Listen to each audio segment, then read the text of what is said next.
तर फडणवीसांना पुढचे निर्णय घेताना आमच्याशी चर्चा करावी लागेल। राज ठाकरेंबाबत फडणवीसांनी केलेल्या वक्तव्यावर गुलाबराव पाटलांची ही प्रतिक्रिया। पालिका निवडणुकीत राज ठाकरेंना सोबत घेण्याचे फडणवीसांचे संकेत। तर राज ठाकरेंच्या बाबतीत निर्णय घेण्याचा अधिकार शिंदेंना, असं उदय सामंत म्हणतात। एकनाथ शिंदे जो निर्णय घेतील तो आम्हाला मान्य असेल, असं उदय सामंतांनी म्हटलंय।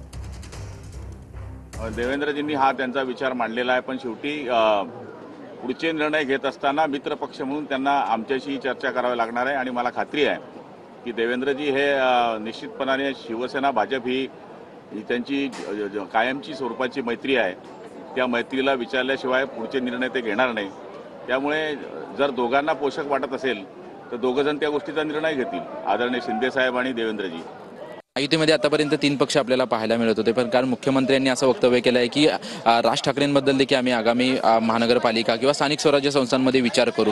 तुम्ही कसं पाहता? या विचार करू असं म्हणाले काल रात्री। आज सकाळी तो काही पक्ष आमच्या सोबत आलेला नाही, परंतु या बाबतीमध्ये राजसाहेबांच्या बाबतीमध्ये निर्णय घेण्याचे अधिकार शिवसेना म्हणून आम्ही एकनाथ शिंदे साहेबांना दिलेले आहेत। सगळ्याच बाबतीतले निर्णय आम्ही एकनाथ शिंदे साहेबांना दिलेले आहेत। त्याच्यामुळे शिवसेना म्हणून एकनाथ शिंदे साहेब जो निर्णय घेतील तो आम्हाला